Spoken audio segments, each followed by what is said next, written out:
Hello, guys. Can you hear me? Yes. Okay, thank you. I'm very glad to see you, especially in these not so simple times. And I think we can start. I just must share my screen.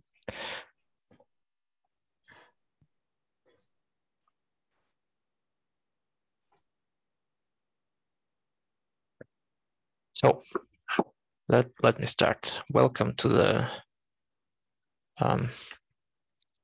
Python course here in ITMO. And first of all, let's start with a grade system and other organizational stuff. So we have 16 classes in this course. And I think that 2 of these classes will be midterm exam and exam. So what is midterm? I think it will be task solving class. And the exam depends. Maybe it will be project oriented thing, or we will proceed with task solving. So, okay, what we assume about grading system. We have our standard gradings. So for 5R, 4B, 4C, 3D, 3E, and 2F. In my opinion, the hardness to get this grade is distributed like this. So for me, I think it's really impossible to get F grade for this course, but it's hard to have 5A. So you must it must challenge you to make a great effort to have a 5A, but don't be afraid. It's not so possible that you will have 3 or 2 grade. So I think that's all about organization. Of course, I forgot that my name is Anton Zamyatin, and I will be your teacher in this class. Another words about course. I think that to teach people programming lections is not enough.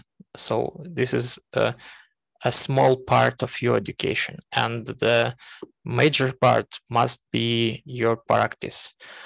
I think that the major part of the practice will be at the Stepic platform. Maybe you have heard about Stepic.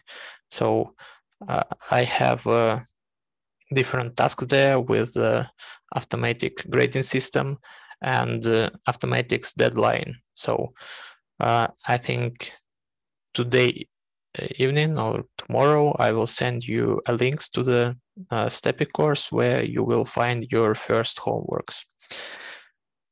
Okay, I think now that's all with organizational things here, and we can go to our course. I just want to understand how to erase all of this. Okay.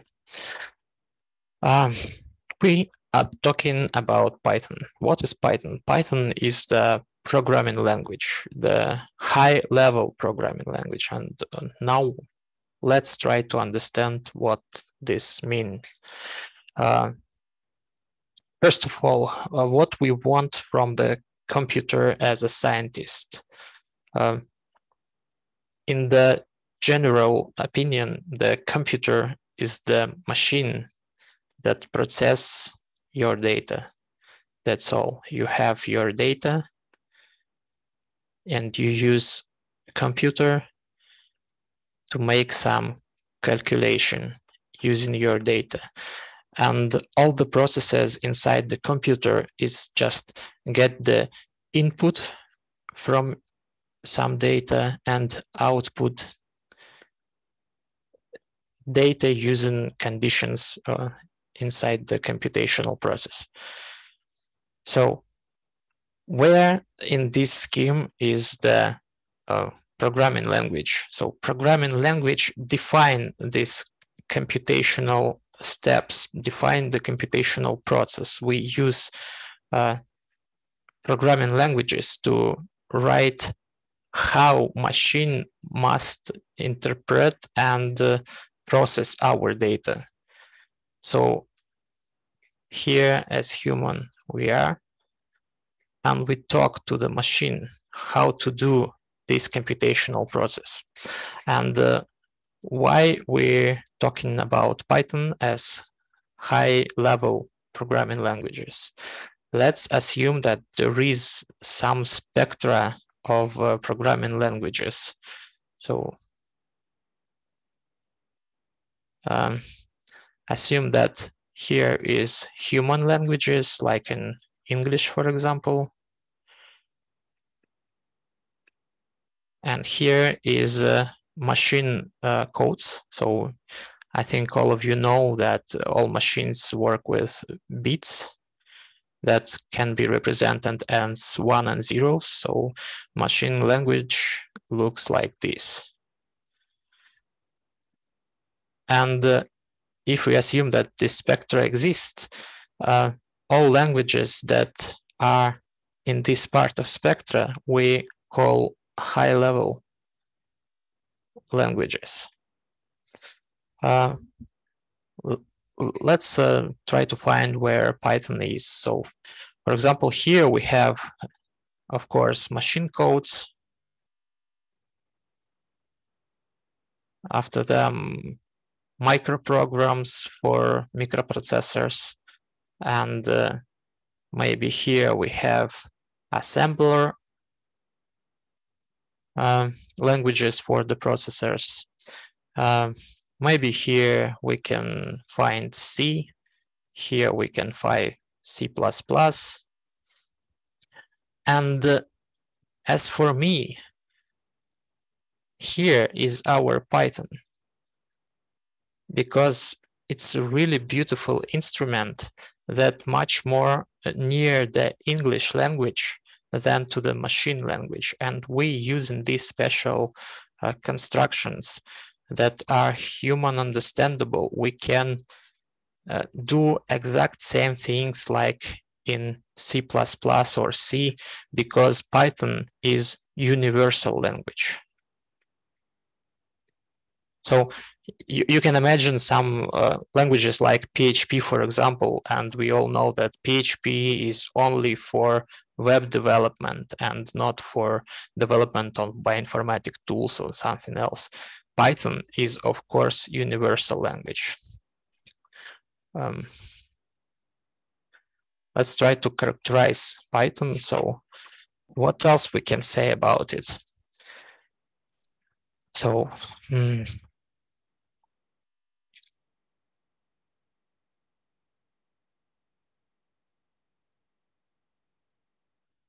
at first glance, we can say that Python is just a scientific calculator.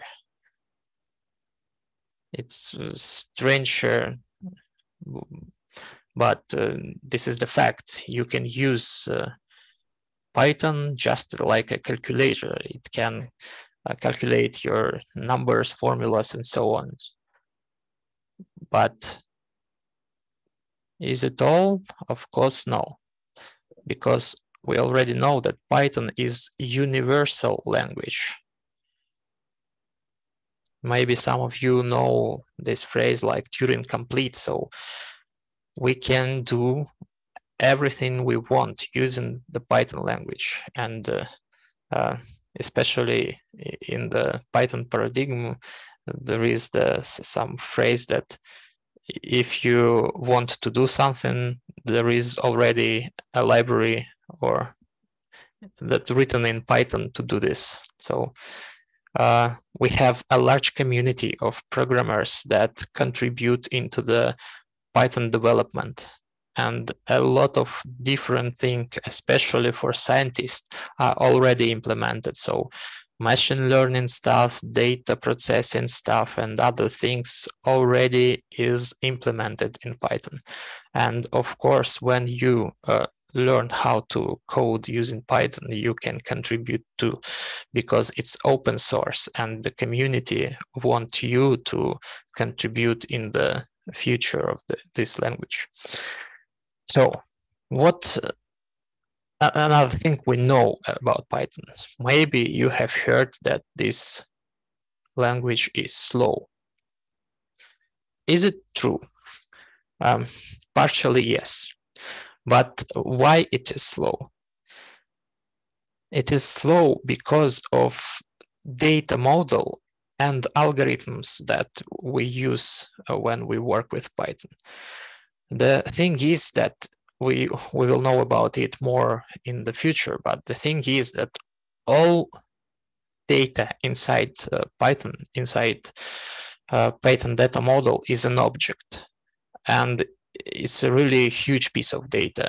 For example, every integer number is an object, and it's not just a number, not just 2 bytes in memory or something else.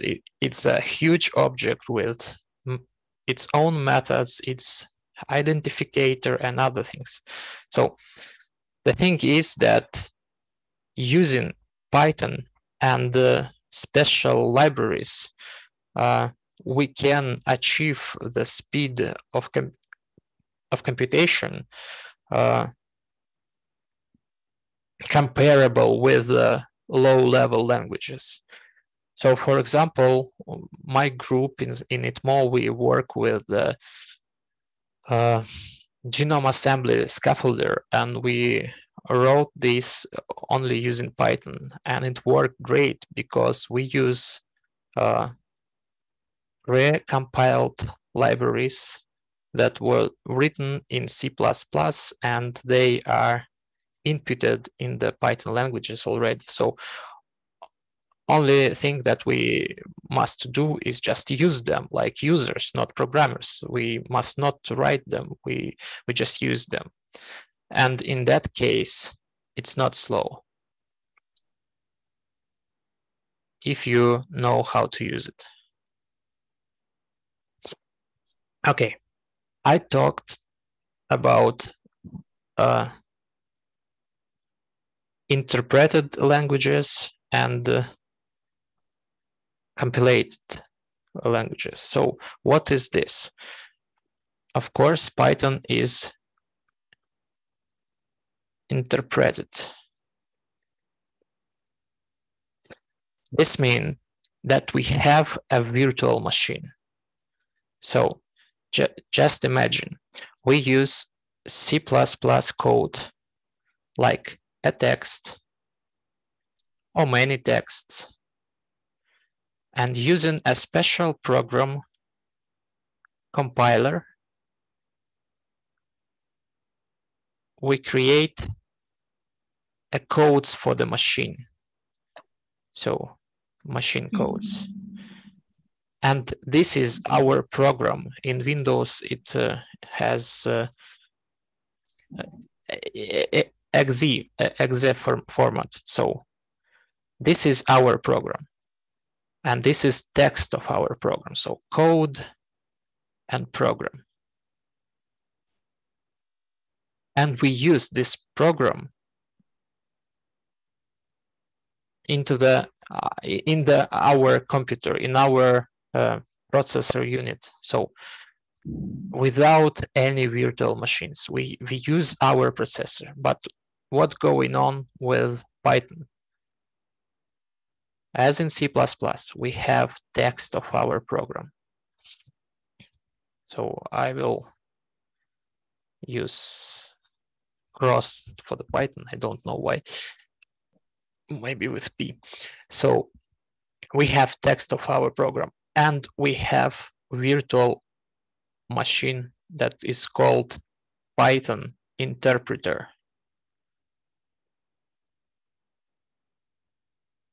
This is a program written in different languages. It can be written in C, it can be written in Java, Kotlin, and other things. There are a lot of Python interpreters, but there is standard, and this standard calls Python language. So all Python interpreters must speak in Python language. So what's going on?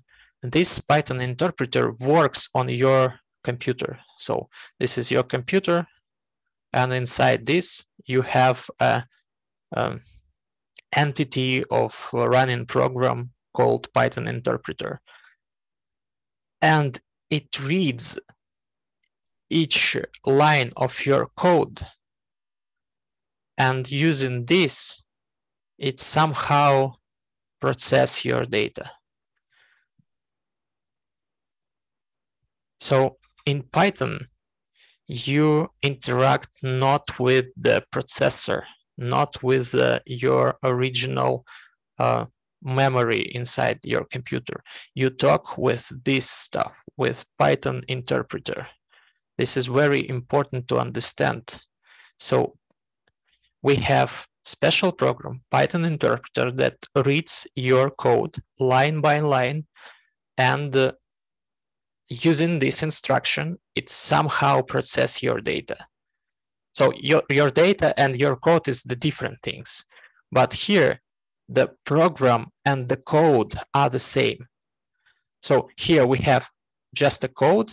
Code was written in text, like C++ code, and the program in machine codes, like exe. And here in Python, we have our program and our code as the same.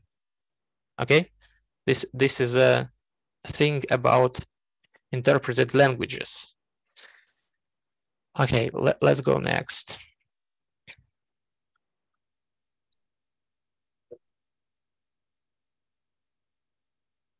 So just to entertain you, you can remind the Harry Potter books, and there was some words about language parcel tongue that people can speak with snakes.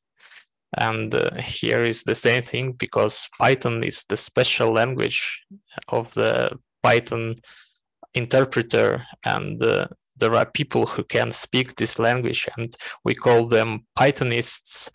And an individual who can speak Python is Pythonist, and it is a common skill for the scientists, for example, and it may be hereditary, of course.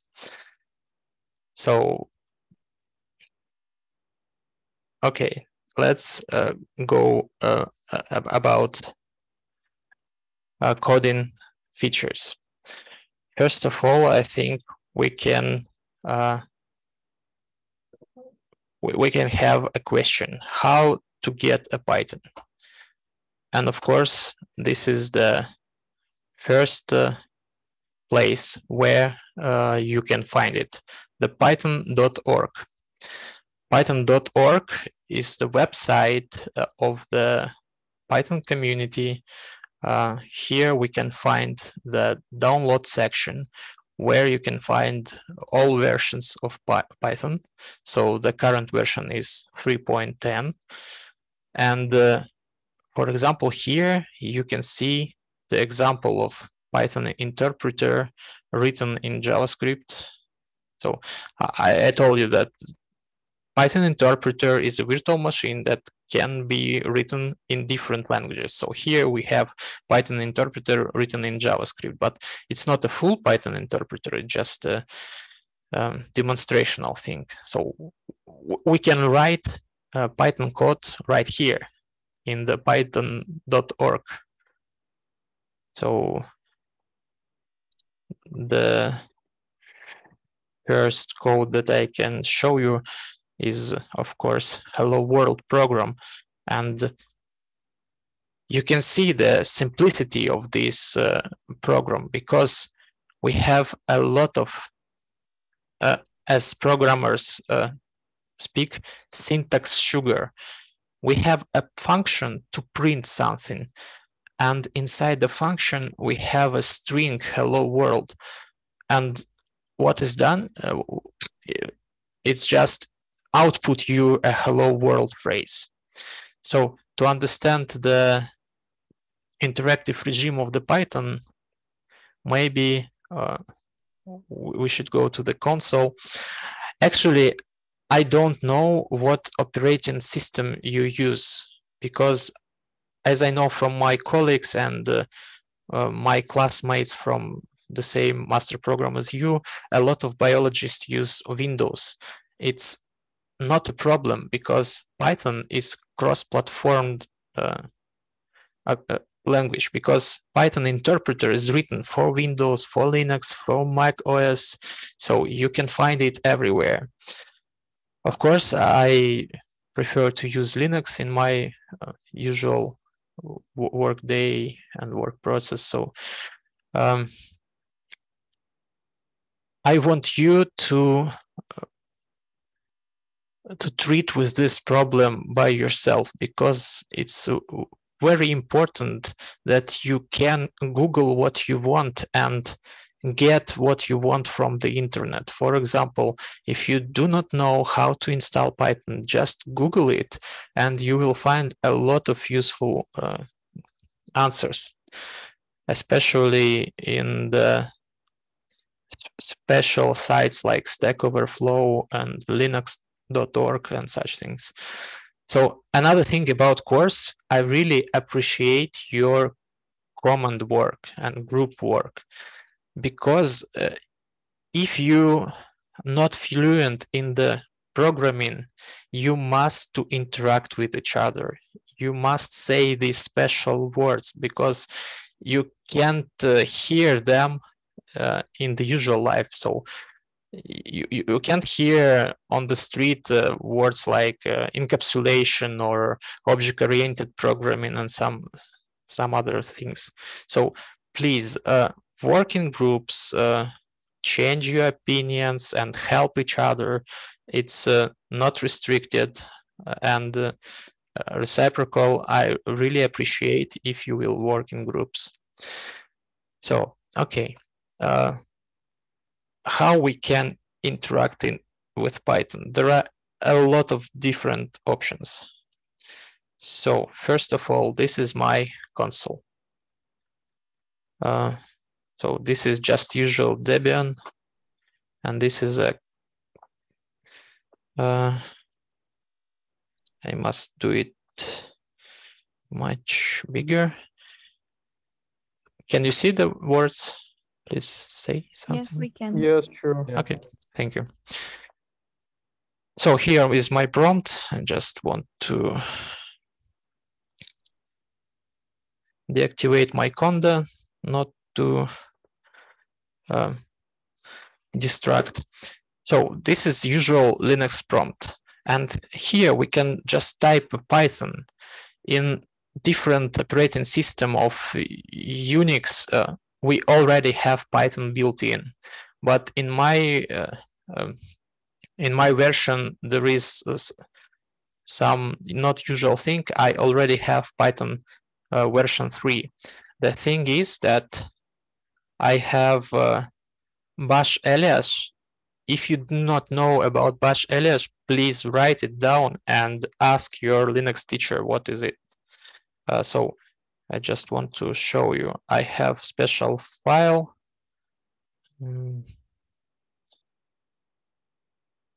And here I have alias. So if I call Python, it explicitly call Python 3. Why? Because we do not use Python 2 already, because Python 3 is the newer version of the language, and all of the community use Python 3 now, and only legacy software is written in Python 2, but Linux distributions use Python 2 to different parts of their system. So if you have just installed Ubuntu or another Linux distribution and write Python, you will have Python 2.7 here. Okay, but to explicitly call Python 3, you can write down Python 3 and you will have Python version 3. So this is an interactive regime of the Python interpreter. So inside my system, there is a Python interpreter that will start after I type this command. So after this command, the program will start, and it write me a prompt to start coding, but it's not a write in full text of program. It will be executed line by line. So if, for example, I write here 2 + 2, it will work just like a calculator to calculate the result and other things.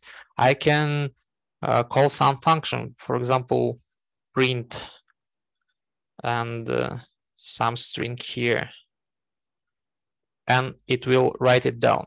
So this is an interactive regime. You may ask why we need this.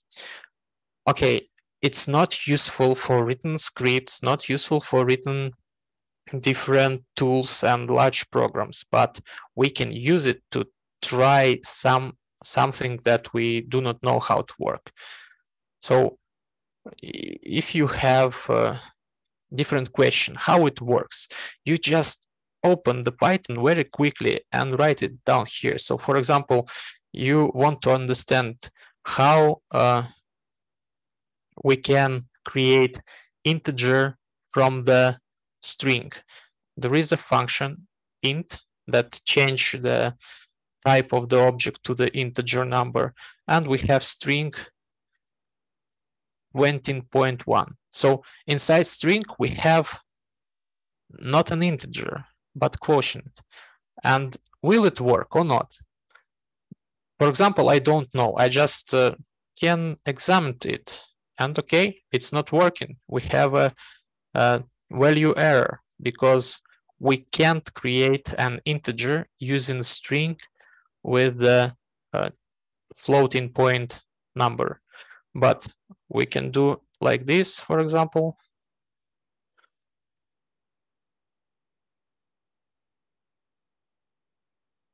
And okay, it works because the string has float number and we return the float number. So this is a first way how we can use Python. To exit from the interactive mode, we use function exit. It's literally the function inside Python, because all function we call like name of the function and parentheses. So we use function exit to exit the interactive regime. The second thing is using text editors. And this is very interesting because there are a lot of different very beautiful text editors, not just a notepad from Windows. So maybe I must write down different ways to use Python. So first we have interactive regime. Let's call it interactive console. Second, text editors.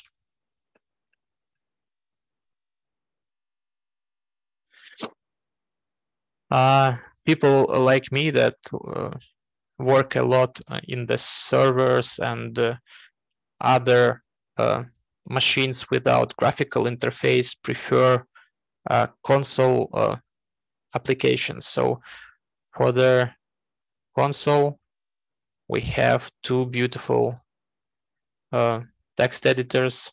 First of all, it's Nano because it's very simple, and of course Vim.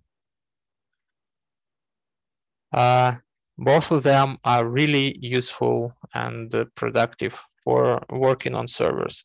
But if you prefer to use your notepad and work here, there are a lot of good text editors that you can use in the first, before you start to write huge programs. So text editors, Visual Studio Code. not a Visual Studio. Visual Studio by itself, it's a huge IDE. So Visual Studio Code is a text editor on steroids. I will show you. Next, Atom, and of course Sublime. And for Windows, I really appreciate to use Notepad++. So how it looks like on the two examples. First of all, let's go to our course folder. ITMO courses, Python. Let's create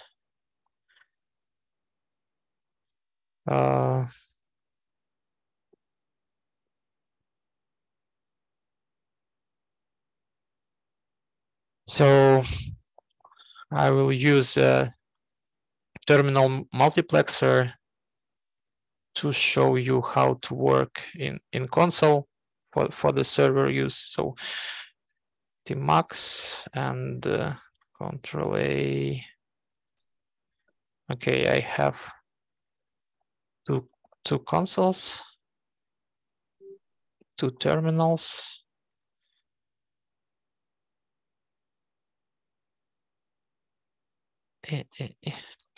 Okay, so here I want to start writing some program. Let's write something. Program 1.py, or maybe not program, like script 1.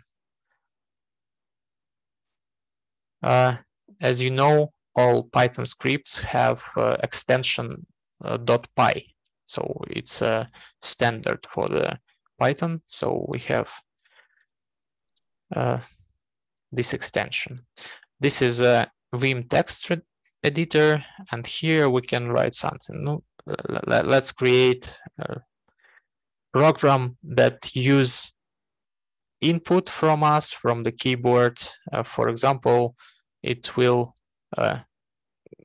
greet us by name. So let's create the program. So this is a variable, not variable. I create an instance called name and assign to it the result of the function input. And after that, I print the string, the formatted string. I will talk later about formatted string that have greetings.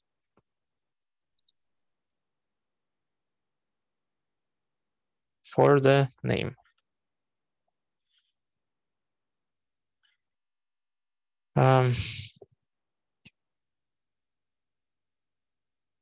How to execute the program.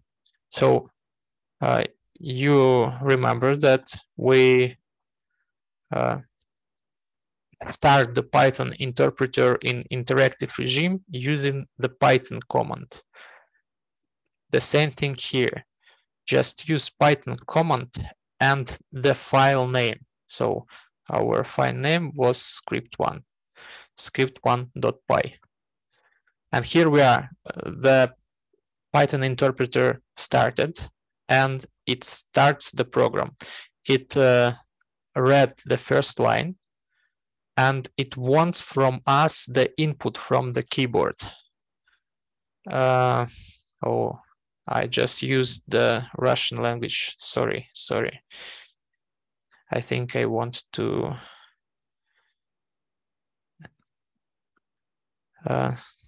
change this to the English, because I think we have guys who do not understand Russian. So it's just a hello in Russian. So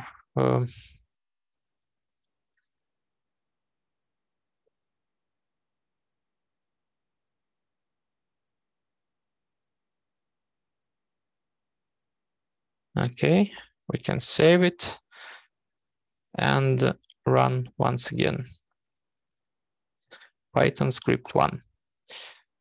We have a mistake. So once again, why I talked that we speak with the Python interpreter? Because not only we talk to the Python interpreter what to do, but Python interpreter can tell us what is going wrong. And here we have an error message. An error message says that file script 1 in line 2 have a syntax error. Syntax error that end of line UL while scanning string literal. It means that my string is not completed. I have here a string inside the double quotes, and I have not closed it. So just must close it. And okay. Here we are. Python interpreter started, and now it wants from me the input. Let's input Anton. And he greets me. Hello, Anton. And after that, it closes the Python interpreter because our file goes to the end and the program exits the process. So this is a console text editor. Let's go to the VS Code.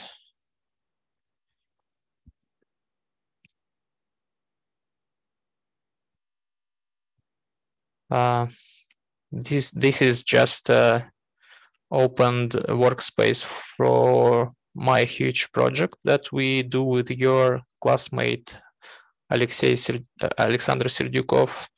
So I think we must open another workspace. I can see project. So okay, just open the folder. Data, ITMO courses, Python.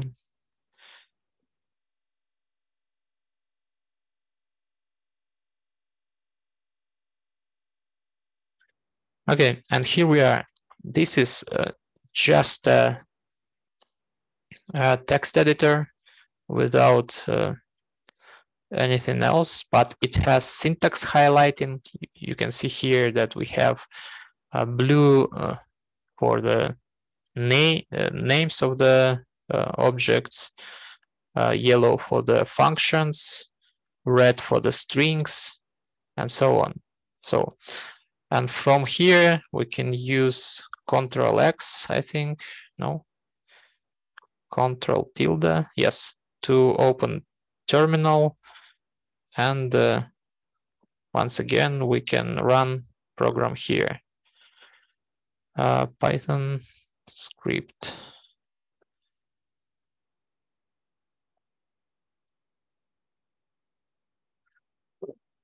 Okay. I think that this is enough for our course because our programs will be small. We will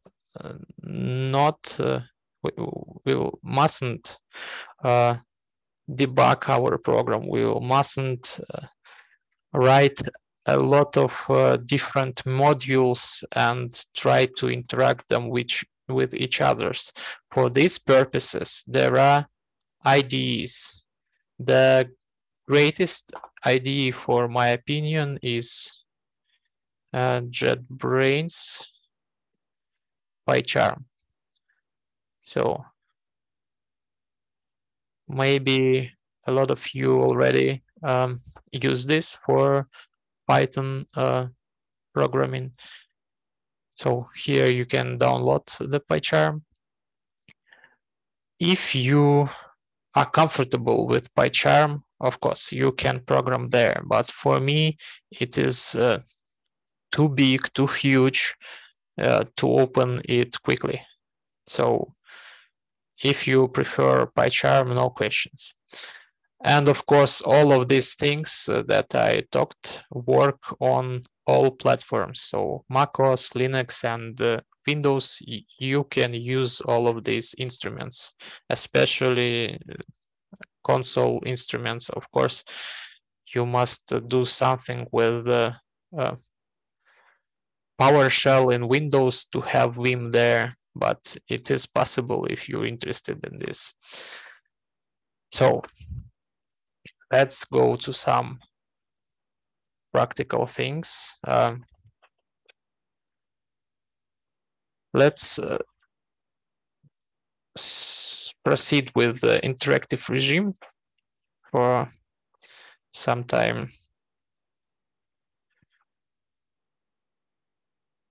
So we already, we once again in the interactive regime, and now let's try to understand how operations works. So for example, we already know that 2 plus 2 is 4, but we have another operations. For example, asterisk, asterisk. What does it mean?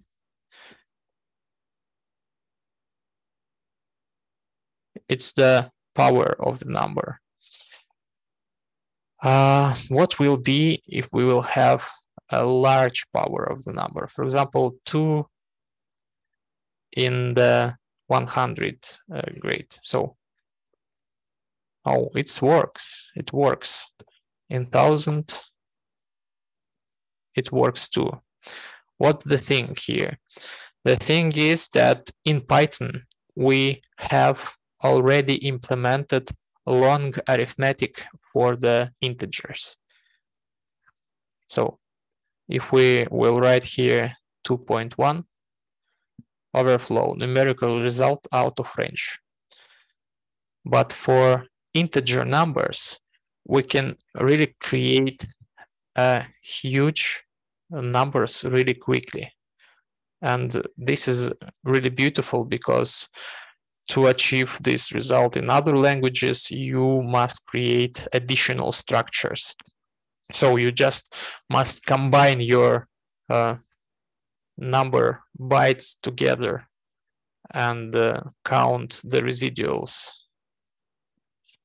Okay, so what else we have as operations? What will be if we want to divide 4 by 2? You see, we have integer 4, we have integer 2, but the result of the division is float. Why? Because operator of the division, this slash, always returns the floating point number. So it looks like that we have float 4 divided by float 2, the same result. This is because we have divide operator here, but we have a special divide operator, 2 slashes, and it return integer, but it's not the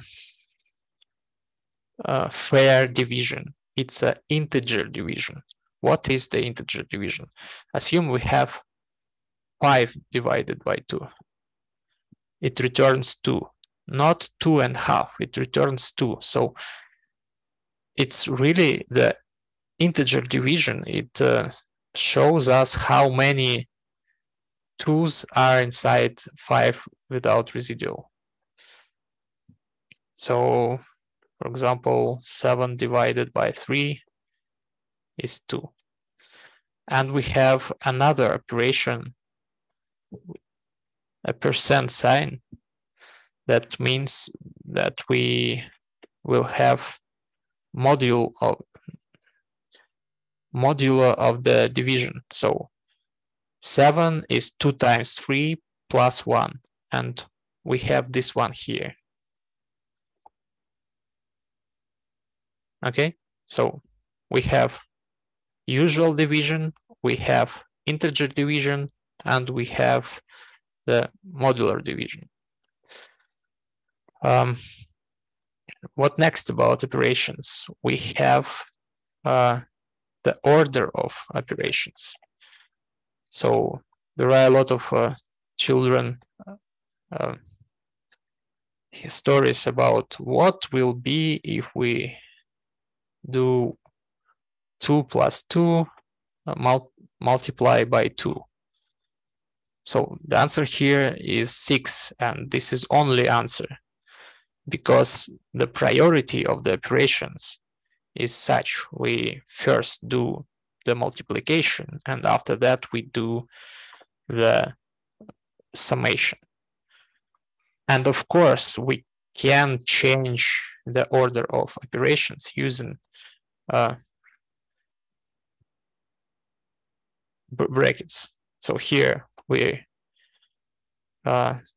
sum first, and after that we multiply.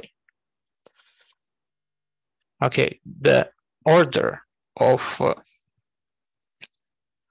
operations, it's not so simple. Let's go next. For example, we want to compare 5 and 4. And we will have answer true. So 5 is bigger than 4. This is another object that is in another type. To understand the type of the object, we can use the function type. So what is the type of the number 2?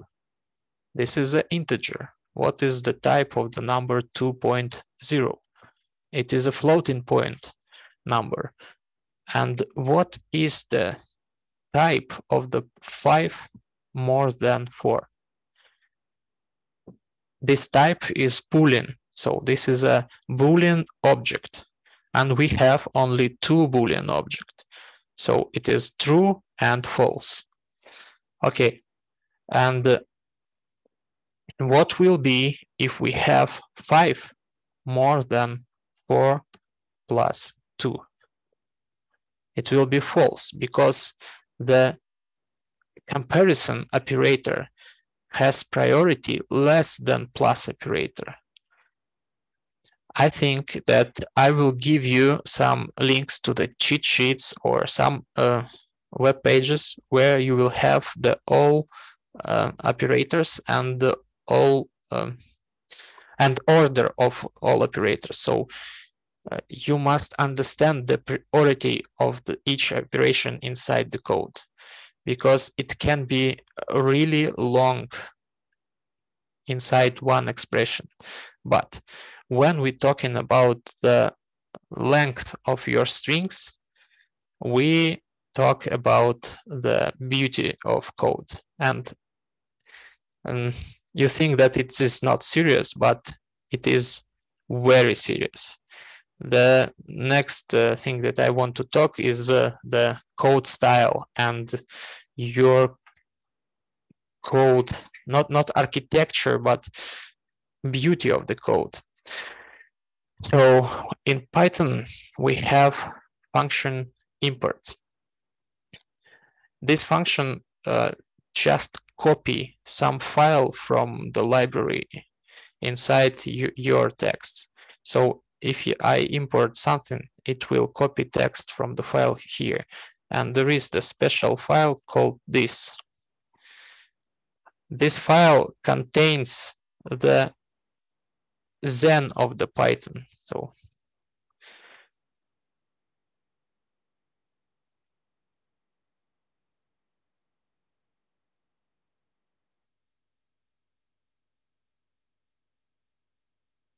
you can see it. So the Zen of the Python, written by Tim Peters, is really helpful when you do not know how to write your code. So it's in some poetic manner describes how to write beautiful and readable code, because we have 2 columns on which our programming skill must lie. It's readability and supportability, because we write programs not to ourselves now. We write it to another people to read it and to support it. And as another people, I mean even you after 1/2 of the year, for example, because if you just start programming after the half of the year, it will be another human being that will read this mess and say, oh, what was that? I was so full. So just want you to start write your code using Zen of Python, using the best style practices from the beginning, because the more beautiful your code is, the more readable it will be and more supportable. And this is very important when you want to add something or change something, or maybe fix something if you was wrong previously. And of course, it's much more important when you work not alone, but in group, because you know this stupid competition when people want to use only one line of code in Python to express the huge pieces of code. It's just like a special Olympic. It's not a real work, because the real work for a programmer is to be understandable, to be to write code that can be supported by another guys after him. So please try from the beginning, write the code that can be read it and understand it by another people. Okay, so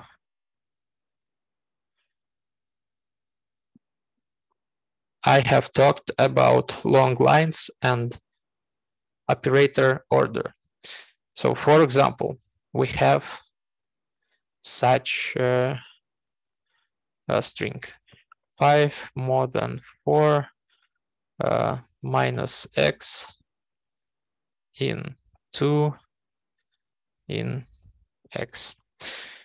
This line is stupid in case of programming culture, but if you see this line, it's a legal line for the Python interpreter, so it will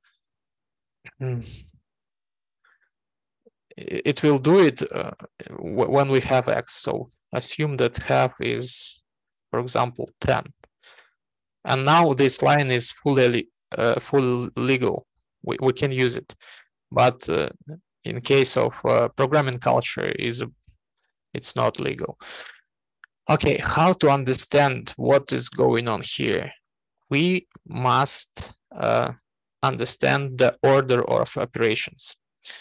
We have the power operator, we have minus operator, we have comparison operator, and new one. This new one is assignment operator. It's not a comparison. We not I just want to use the blackboard here. So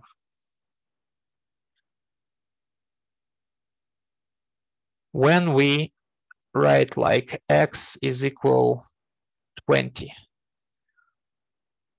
it doesn't mean that this is an equation. This is an assignment. And here, I think we want to see the model of the Python data. As I told you, all Python things inside the data model are objects. So, okay, it will be objects. But we have such thing as x here on the left side of the assignment operator, and we can call it names. So we name objects in Python. And what's going on when we write x equal 20? In Python, we create an object 20. that has its type, and its type is integer. Okay, so first of all, Python creates an object that has value 20. Its object has type of integer, and additionally, it has its identifier. It's not so important, but I want to show you how it's going on in Python. So it has its type, its identity, and its value. And we have a name X. And this assignment means that we have a connection between name X and object 20. So we call this connection a link. So we have a link from name X to the object 20. Okay, what will be? Can I write here? Yes, I can. So we have X equal 20. We can ask what is the type of X, and it returns us the type integer. We can ask what is the ID of X, and it returns us the ID of the object 20. Interesting thing, assume that we create Y name and assign it to 20. How do you think what we will have if we write ID of Y? Oh, ID is the same. What does it mean? We create another name Y and link it to the same object. Just try to understand it, because it's very important in Python. It works not the same like in the low-level languages, like in C++, in, I don't know, Pascal. I'm sorry, can I ask you a question? Okay, of course. Before we assigned the value 20 to the variable y and x, what was the object 20 existed before we performed these steps? So was the object existed? Yeah, object 20, before I assigned a link to the x variable. Okay, I understand the question, and the answer is it was not existed. So it appears only when we write x equal 20. So if I will later write an example, y is equal to the 30, I will create object 30 and change the link of the y variable to the object 30. Yes, let's do this. So y equal 30.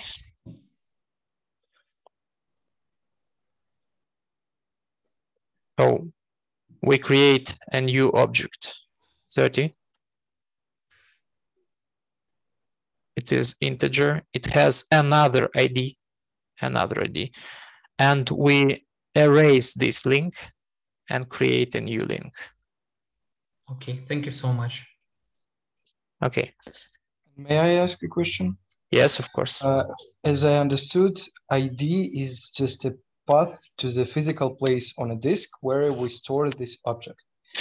It depends. It depends. Okay, so where do we store the name of this object? Because name is physically an object too. So what about IDs? ID here depend of the implementation of the Python interpreter. By default, we use CPython. CPython is the most common Python interpreter. It was written in C, and in CPython, the ID represents really the address in memory where we have this object. But this is not mandatory. We can have another IDs in another implementation of the Python interpreter. And the second question, where we store names. To answer this question, we must understand the model of the memory inside, first of all, inside processor programs, and after that inside Python interpreter.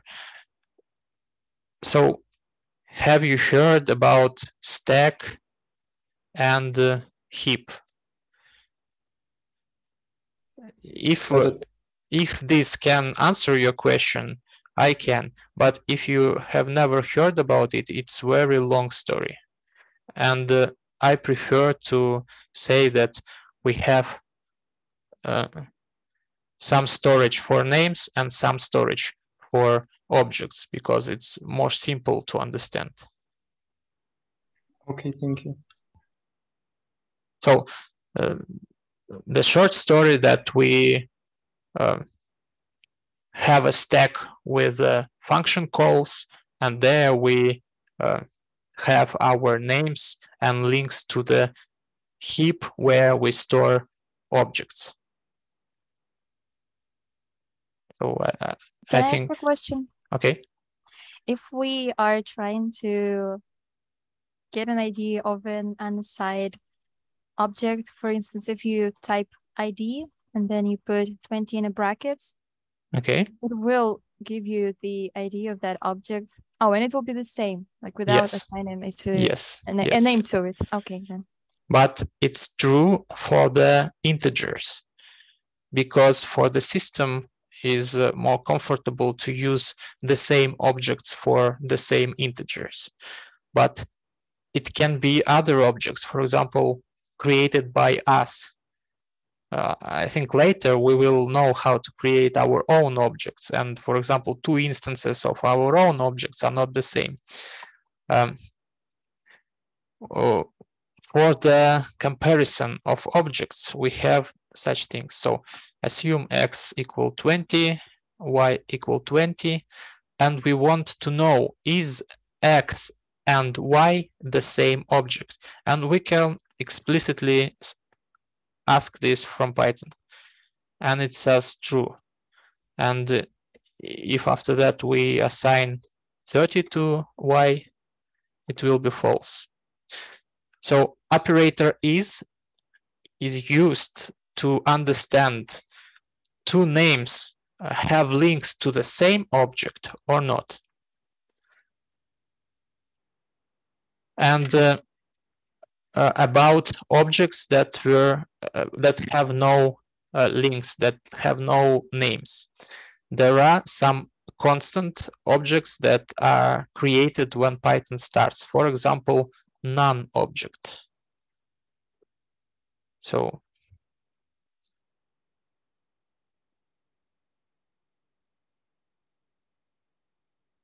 none object has class none type, and this is a default object that returns from the functions. For example, we already know function print.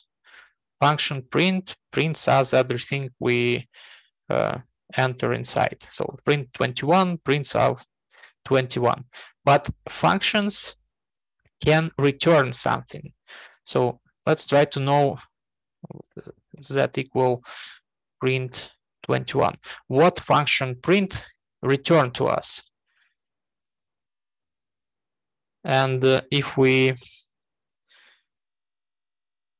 ask type of z, it returns us class none type. And if we ask is z none, it calls us true. So none is the special object. Oh, I forgot where is Spotlight eraser format. Draw. Okay, none.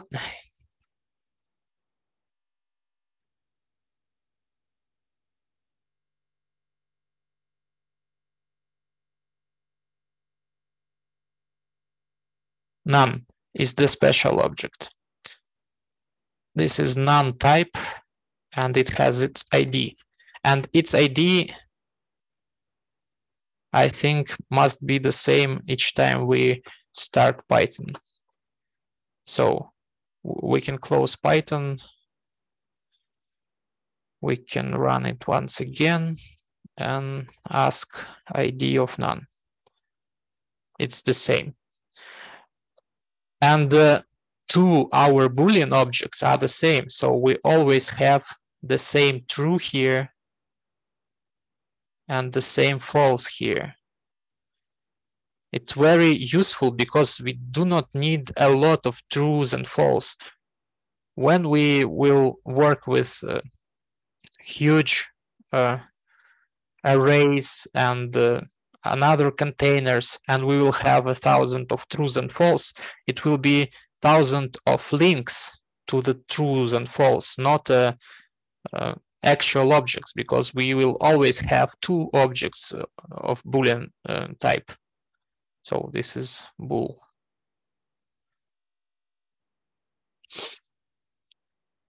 Okay, and we have half of an hour. So now we can try to solve puzzle with assignment and condition here. The assignment has the lowest priority in the operations inside the Python. So at first, we will look at the right side, calculate it, and after that only we will assign it. And how to calculate it? The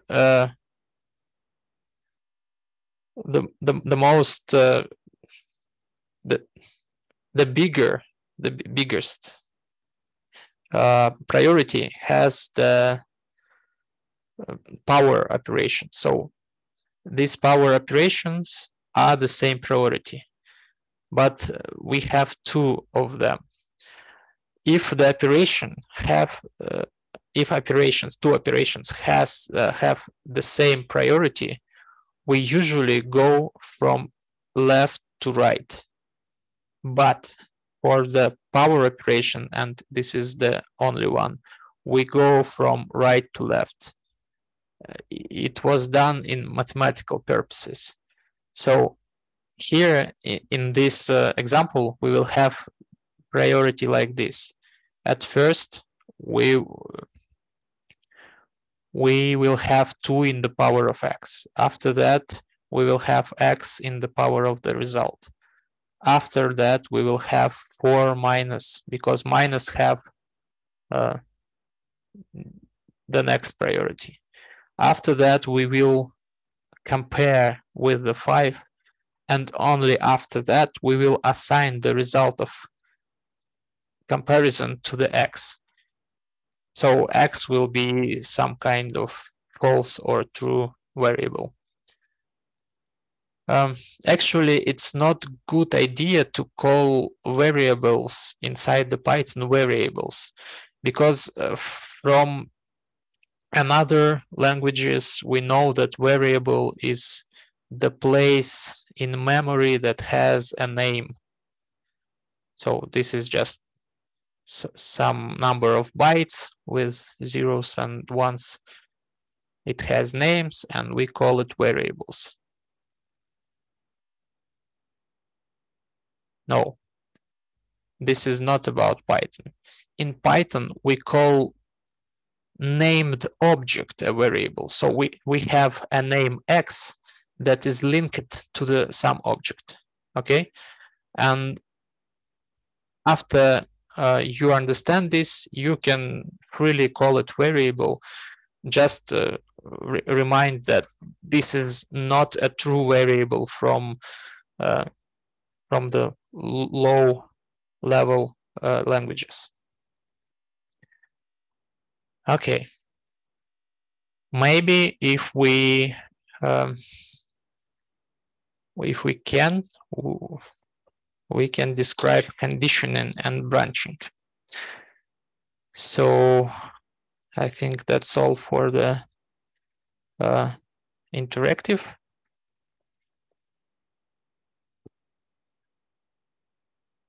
For the interactive interpreter, and let's go to the files. Let's create script 2. And let's talk about the order of calculation. So from the ancient times before the computers, humankind know what is the algorithm. So it's a step-by-step executing of the commands. So here we have a computational flow that goes from the top to the bottom. Maybe we can have arrows here. So the Python interpreter do the same. It takes line by line each command, but command can be not one line, it can be multiple lines. And implement and execute them. But it's too simple to do it. And for example, it's too long for some reasons. Assume that we want to print all numbers from 1 to 100, and we must to write 100 prints here, print 2, print 3. Of course, it's not effective, and we have a lot of constructions that help us to do the reduction of the code. First of all, this is a cycles. So assume once again, we want to print numbers from 1 to 100. Let's do it. So first of all, let's try to print, let's try to print numbers from 1 to 5 explicitly. So print 1, print 2, print, it's a cheat, print 4, print 5.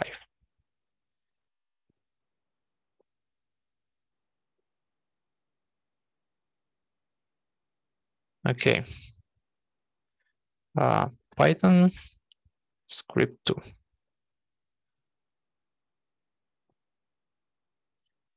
And it prints us all the numbers from 1 to 5. Okay, but if it will be 100, what we can do? We can cycle this using the while cycle.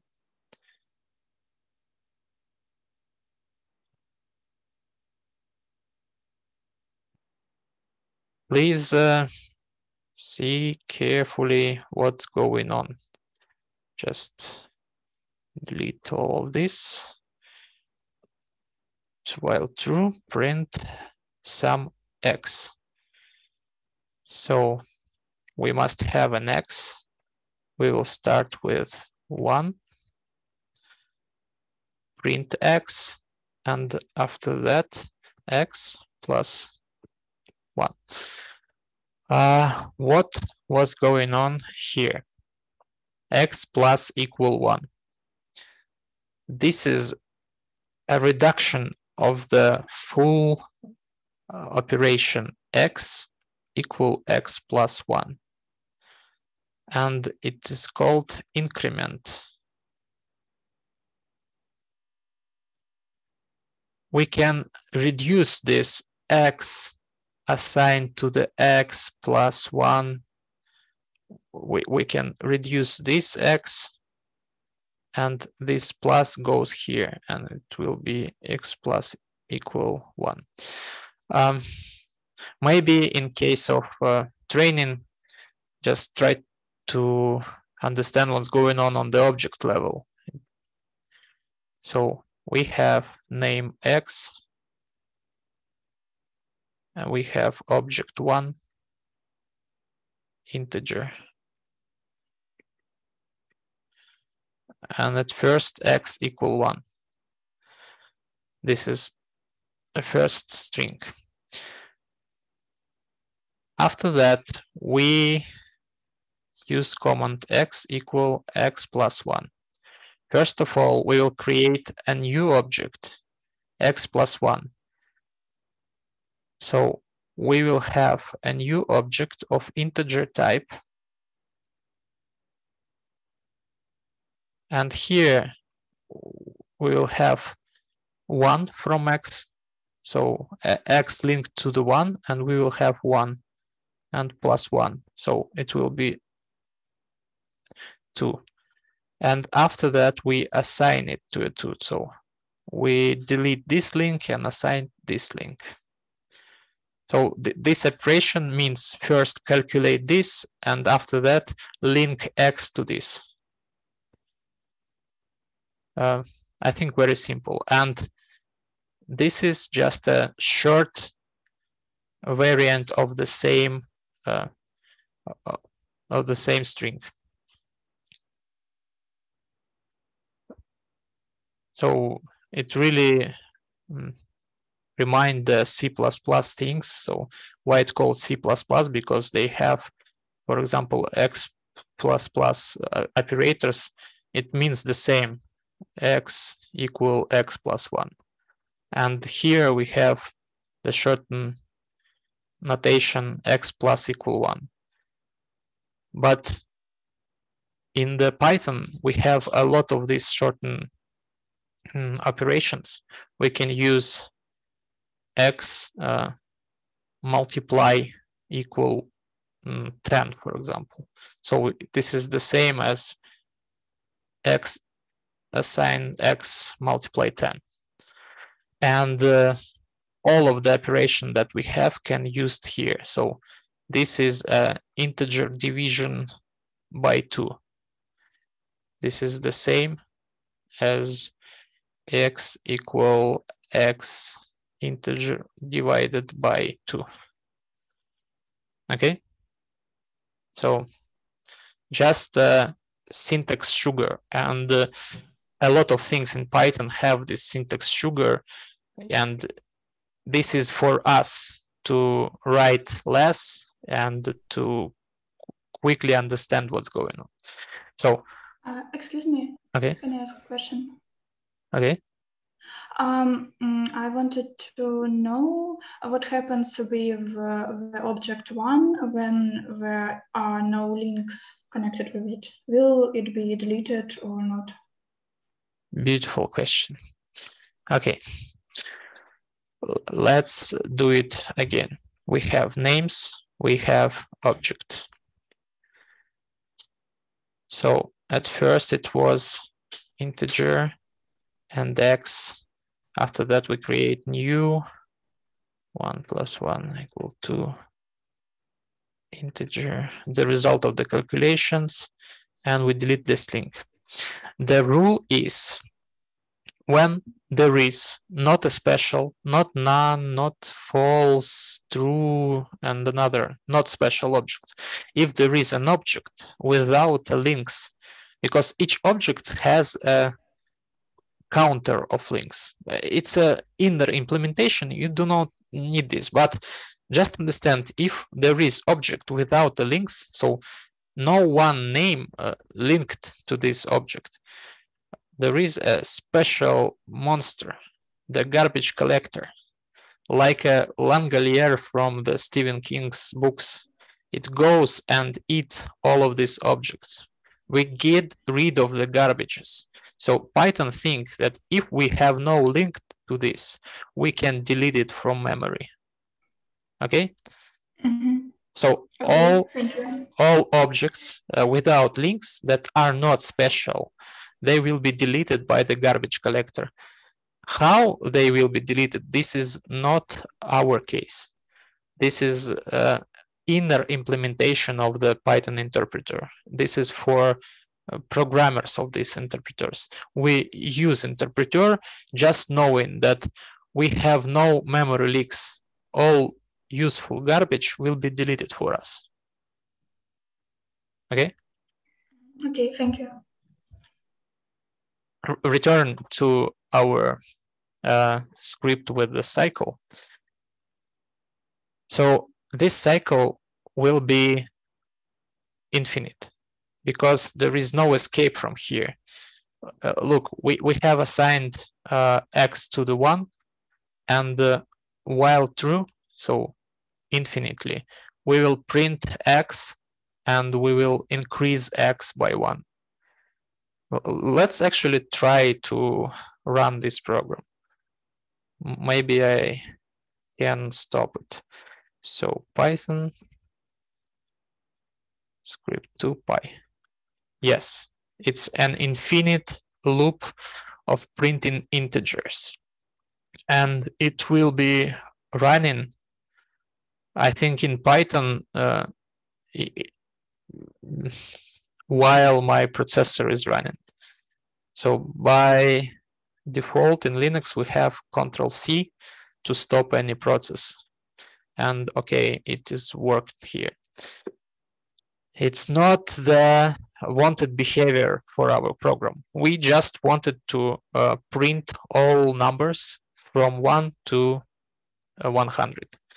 How to do it? We somehow want to go out from our cycle. So assume this is our cycle, and now it is infinite. So how to go out? We need some condition inside. So we draw a condition like romps. I forgot how it in English. So if we have condition that asks some question, and in one case we go left, and in another we go right and to the exit, and this exit our cycle, it will not be infinite. Let's try to create this condition.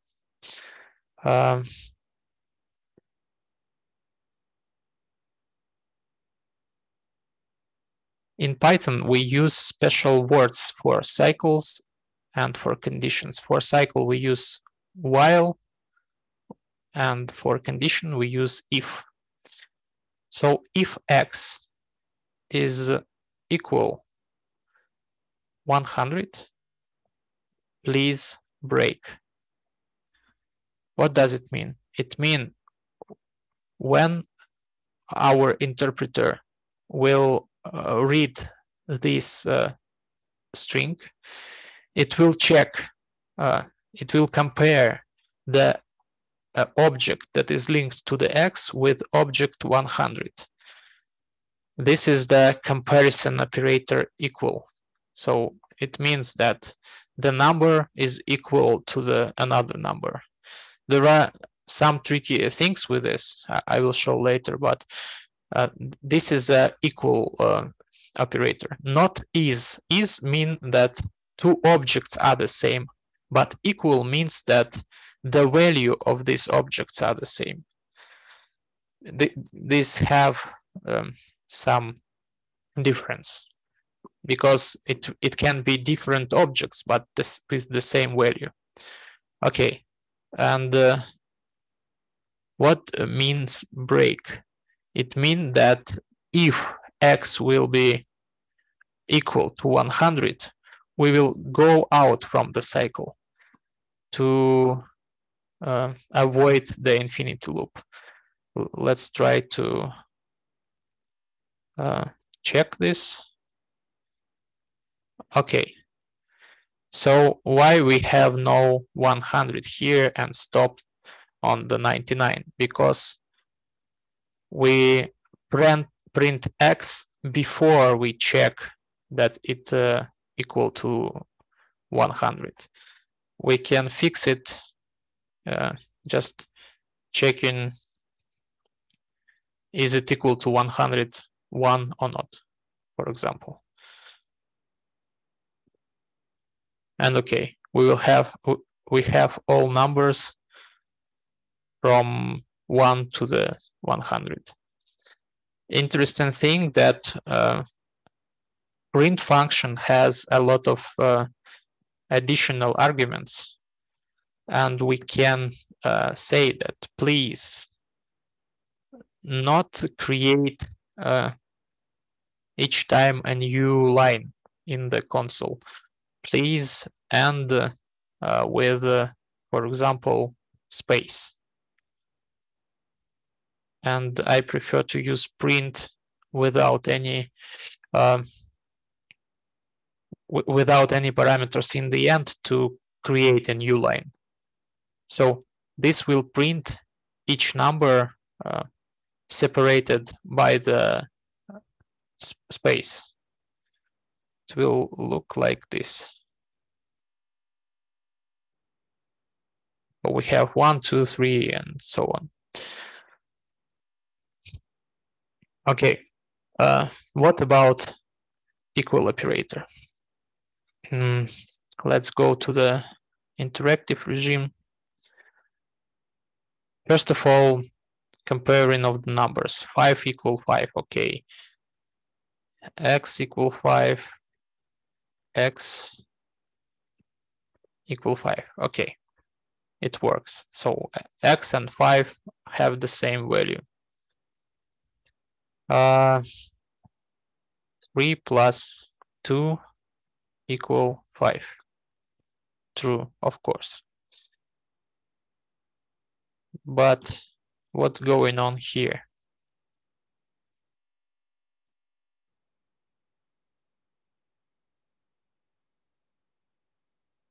Can anyone answer why we have this? Maybe because on the left side we have an operation of the summation of these two objects.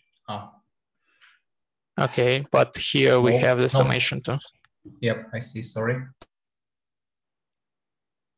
Okay, it's a tricky question. It's not about Python, it's about computer science and the representation of the floating point numbers. For example, what is the 0.3? 0.3 is 3 divided by 10. So we can divide it. 3 by 10 is 0.3. No, not such things. So I started with one assumption, because the thing is the computer representation of 0.3, not our human representation. The thing is that we have fractions in the binary code, and in binary code they are not exact. So we have values that are almost the same as the number, but for example 0.3 can be 0.2999996 because of the binary representation. And if we sum floating numbers, they can't be the same as the sum in the decimal numbers for the humans. So this is a tricky thing with only floating point numbers. And if you want, what? I'm sorry. So if I will use the function round to the first symbol after the decimal point, we will have the true value. So if I write round 1.1, 0.1 plus 0.2, decimal 1, closing the round function equal to the 0.3, we will have the true value. Let's say try round.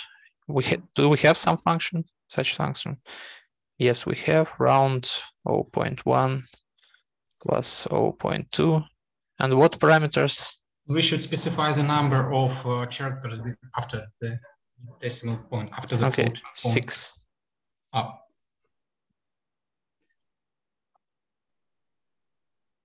Yeah. This is the answer. Yeah, that's fine. Okay. So from this, we can assume that 0.1 plus 0.2 is a little bigger than 0.3 because we just rounded. Okay.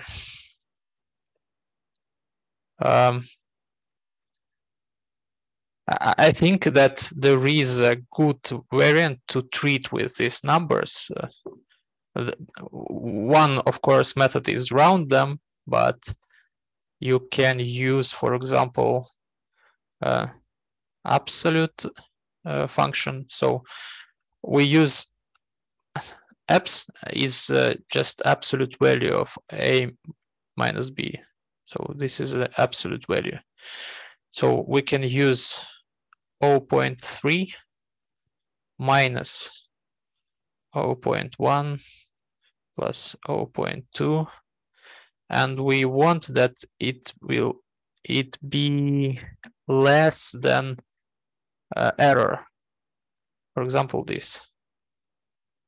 Oh, where is the mistake? Oh, this is not a minus.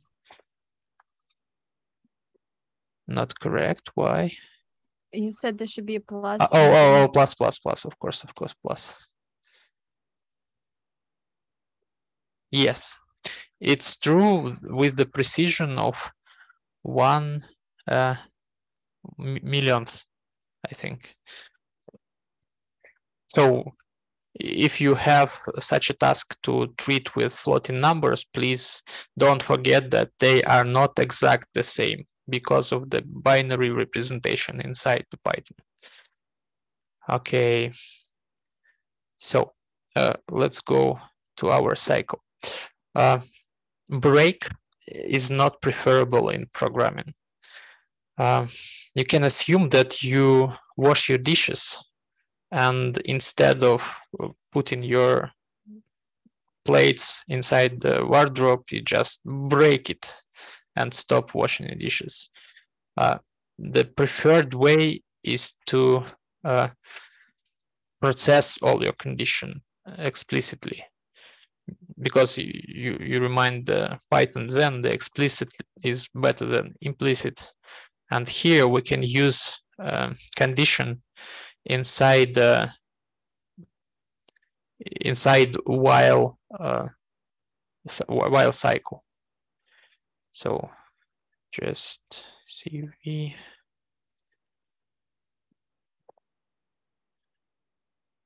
Oh, my language is Russian.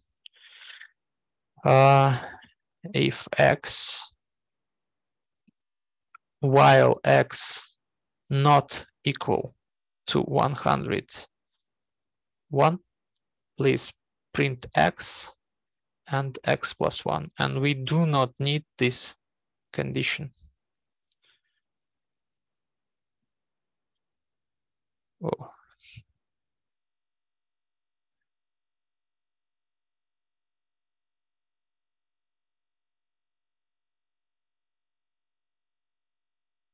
Same result. So take a look here. We have our cycle, and we call this a cycle header or condition. And this is a cycle body. And look here, in Python, we have an indentation for every construction. So for cycles, for if conditions, for the functions, for the creation of objects, we have 4 spaces here. But text editors are cleverer than us, and they can use tab key as 4 spaces. Why 4 spaces? It's not mandatory. You can use, for example, each time 2 spaces in some Python interpreters, but the thing is that we have a code style. The code style is very strict, and of course, I want you to start reading the code styles. Where you can find it? It is called PEP 8. And if we Google it, so stop drawing.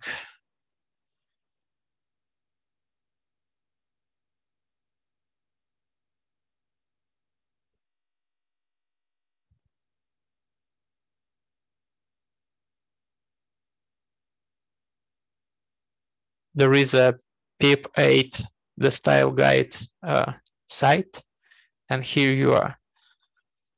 I really want you to read all of this because it's really useful to have your code clear and readable.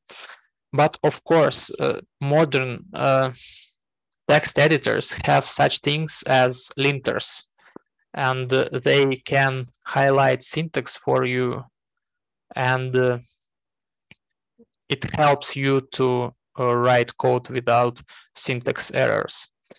So please take me a minute. I must turn on the laptop power.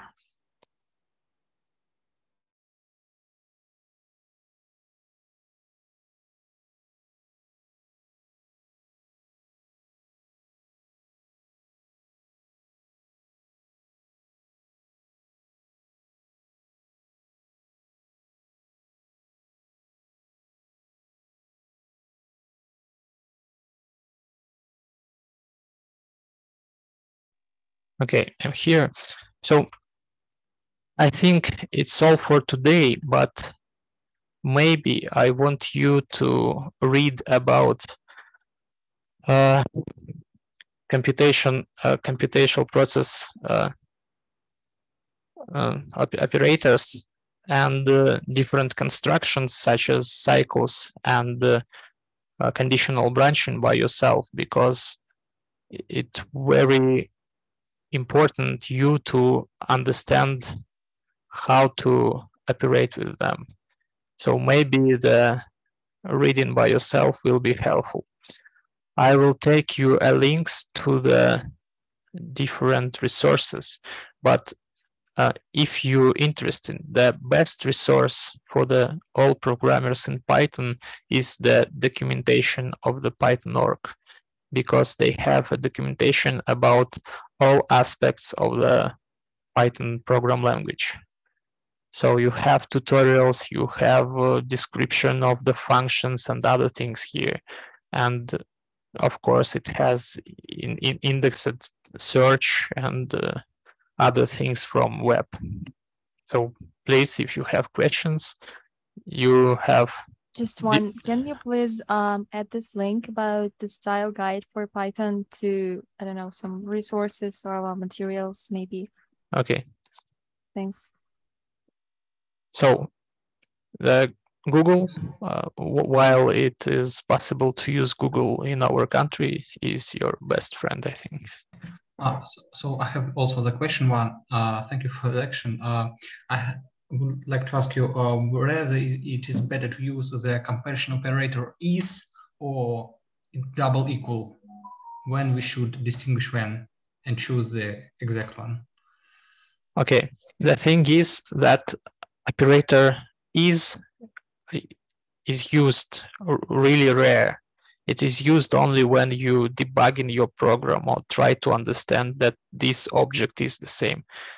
The most cases you want to use some comparison to the equality, you use equal operator. This is your choice to use it.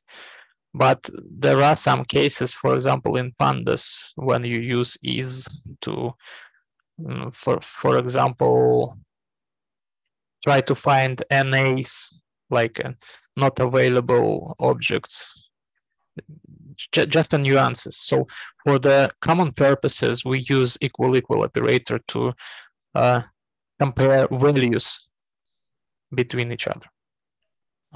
Well, okay, thanks. Okay, so I think I have 2 minutes for questions if you have one. I'm just wondering how is the course organized? Do we have some presentations, some homeworks, materials, assignments, problem sets, anything of that sort? Okay, I have talked about it at the beginning. So you have lections, I think 14 lections. You have midterm, you have exam. A midterm will be like task solving, and exam will be maybe project oriented, maybe task solving. You will have the recording of this video on YouTube. And I think there will be no slides because initially I wanted to be offline and write all of this on the Blackboard, but the situation is so I must draw on my laptop. And okay, you will have videos, and as a homeworks and practice, you will have a STEPIC course where you will have tasks with the automated system of grading. So I will send you a links, I think tomorrow or today evening. Mm-hmm. Okay, and this course on STEPIC, this is for just for us, or this is some kind of external course? No, it is made for our master program for the biotrack. Mm-hmm. Okay, thank you. Okay, guys, I think you have a break now. So if you have no question, thank you very much and goodbye. Thank you. Have a nice evening. Bye-bye.